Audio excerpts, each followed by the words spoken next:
अस्सलाम वालेकुम नाजरीन, आप देख रहे हैं 7X न्यूज़। मैं हूँ एहसन शहजाद।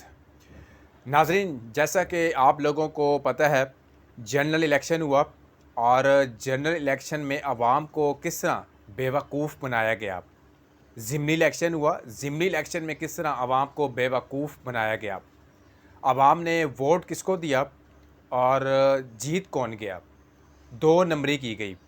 और साबिक वज़ीर आज़म नवाज़ शरीफ को लंदन से पाकिस्तान क्यों बुलाया था, ये भी मैं आपको बताऊंगा। कहानी क्या है।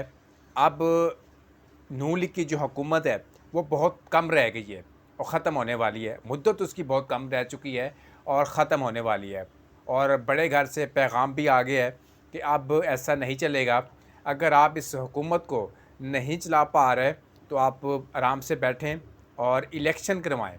ये किसने कहा है? और एक बार नहीं कहा, ये बार बार कहा जा रहा है। किसको कहा जा रहा है? नवाज़ शरीफ को, शहबाज शरीफ को कहा जा रहा है, दोनों भाइयों को कहा जा रहा है कि अगर आप लोगों से ये हुकूमत नहीं चलती और आप लोग आराम से बैठें और बैठकर बातचीत करते हैं, मुशावरत करते हैं और सबको बुलाते हैं, इसमें एक कमेटी बनाते हैं और इस कमेटी का रिज़ल्ट जो होगा सबके सामने होगा। फिर जो भी डिसीजन लेना होगा सबके सामने डिसीजन लिया जाएगा। मगर शहबाज शरीफ, नवाज़ शरीफ और मरीम नवाज़ ये बात मानने के लिए तैयार नहीं हैं। उसकी वजह क्या है? उसकी वजह यह है कि पहली बार वज़ीर आला पंजाब मरीम नवाज़ शरीफ बनी हैं और वो इक़्तिदार की भूखी हैं। आपको पता है कि सारा दिन टिकटॉक बनाती हैं और कहती हैं कि मैं वज़ीर आला पंजाब हूँ। कोई शक नहीं जी, वज़ीर आला पंजाब तो हैं। और उसके बाद लड़ाई क्या है? शरीफ ख़ानदान की लड़ाई क्या है? शरीफ ख़ानदान की लड़ाई ये है कि वज़ीर आज़म पाकिस्तान का किसने बनना था?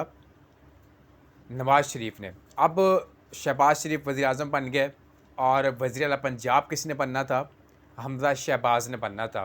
बन कौन गया? मरीम नवाज़, मोहतरमा मरीम नवाज़ शरीफ वो बन गई। मसला गड़बड़ हो गया है और अब हुकूमत चल नहीं पा रही और हर तरफ महंगाई है, महंगाई का तूफ़ान है। और उस तूफ़ान को रोकने के लिए क्या इक़दामात किए जा रहे हैं? वो इक़दामात कुछ भी नहीं किया जा रहा। वो ज़ीरो बटा ज़ीरो हैं और सब जो भी काम करते हैं ये सारा ज़ीरो बटा ज़ीरो उसका रिज़ल्ट आता है। अब एक बड़े घर से पैगाम आया है और बड़ा घर कौन सा है? वो बड़ा घर कराची वाला है और कराची वाला बादशाह जो बैठा हुआ है, जिन्होंने इन लोगों को फंसाया, नून लीग को फंसाया और ख़ुद साइड के ऊपर बैठ गए और सदर बन के और गेम देख रहे हैं और शुगल देख रहे हैं और इनकी पिटवाई करवाई जा रही है नून लीग वालों की। अब जितने भी काम होते हैं तो वो कहते हैं जी नून लीग ने करवाया है और अवाम इनके मुखालिफ हो चुकी है। अवाम इनसे नफ़रत करती है कि अब नून लीग को वोट नहीं देना, जो हालात इस टाइम बन चुके हैं। और एक अब कमेटी बनने जा रही है और शायद कि कमेटी बन चुकी है ज़राए के मुताबिक कि अब ये हुकूमत जो है चल नहीं सकती और कुछ माह चलेगी, उसके बाद ये बैकअप पे आ जाएगी और हो सकता है कि पीटीआई अपना इक़्तिदार संभाले। उसकी वजह क्या है? पाकिस्तान पीपल्स पार्टी के सीनियर रहनुमा हैं और जनरल सेक्रेटरी हैं नैयर हुसैन।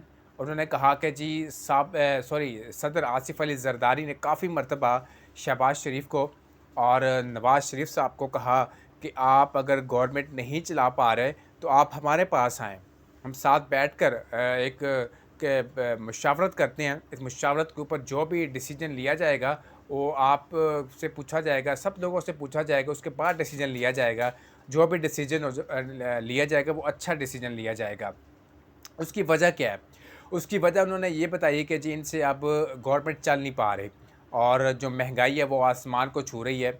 बिजली के गैस देख लें आप और पेट्रोलियम मसनूआत की कीमतें देख लें आप, सारी चीज़ें आप देख लें, आसमान के ऊपर पहुंच चुकी हैं और इसको अब डिलीवर नहीं कर पा रही पंजाब हुकूमत। और मरीम नवाज़ तो इस टाइम बिल्कुल फ़ेल हो चुकी है, वो बिल्कुल काम नहीं कर रही और जितने भी काम थे वो अधूरे रह चुके हैं इस टाइम। और इस टाइम महंगाई का जो तूफ़ान है वो पीछे हटने को तैयार बिल्कुल नहीं है। और साबिक सदर ने एक बार नहीं 3 से 4 मरतबा कहा है कि पैगामात भेजे गए हैं कि आप हमारे साथ बैठें, आप लोगों से हुकूमत नहीं चल रही, मुशावरत करते हैं। मगर शहबाज शरीफ और नवाज़ शरीफ बात मानने के लिए तैयार नहीं है। अगर तैयार हो जाएं तो शायद कोई हल निकल आएगा। और नैयर हुसैन साहब ने यही कहा है कि जी उन्होंने पैगाम दिया कि आप लोगों से अब हुकूमत नहीं चलने वाली, आप लोग इस्तीफ़ा दें और नए इंतखाबात करवाएँ। और सदर आसिफ़ अली ज़रदारी कितनी मरतबा कह चुके हैं, एक मरतबा नहीं काफ़ी मरतबा कह चुके हैं कि आप लोग इलेक्शन की तरफ आएँ, दोबारा इलेक्शन करवाते हैं, दोबारा इंतखाबात होंगे, जो जीतेगा जो हारेगा उसकी हुकूमत होगी, वो जाने, वो उनका काम जाने। आप लोग जब इलेक्शन में आए, वो इलेक्शन में 2 नंबरी करवाई गई। उन्होंने साफ क्लियर कहा है कि जब ये इलेक्शन हुआ, ये इलेक्शन आप लोगों का नहीं था, ये इलेक्शन पीटीआई का इलेक्शन था। पीटीआई इस इलेक्शन में जीती थी, पीटीआई की हुकूमत बननी चाहिए थी, मगर आपने ऐसा नहीं होने दिया और आप लोगों ने इक़्तिदार छीना। वो इक़्तिदार छीना जो सीटें छीनी थी, मख़सूस नशिस्तें छीनी थी, वो भी वापस आ चुकी हैं अब आहिस्ता-आहिस्ता पीटीआई के हक़ में जो हैं वो फ़ैसले आते जा रहे हैं।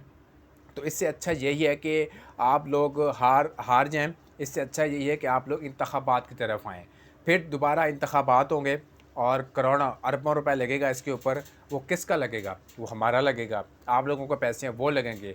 तो नाज़रीन दोबारा इंतखाबात होने जा रहे हैं और ये जो हुकूमत है नून लीग की बहुत कम अरसे तक चलनी है, कम से कम 2 माह या 3 माह चलेगी, उसके बाद 0/0 हो जाएगी, क्योंकि अब लग ऐसा रहा है कि ये हुकूमत चलने के काबिल नहीं रही और ये हुकूमत नए इंतखाबात की तरफ आएगी। और आसिफ़ अली ज़रदारी जो हमारे सदर हैं, उन्होंने बार-बार कहा कि आप हमारे पास आएँ, बैठते हैं, मुशावरत करते हैं, इसके ऊपर आगे क्या करना है।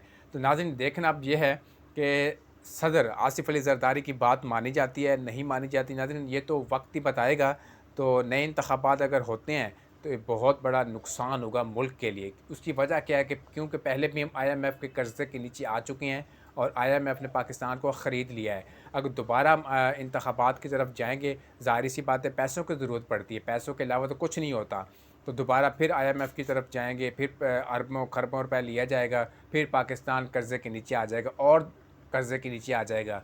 तो मेरे ख़्याल के मुताबिक आराम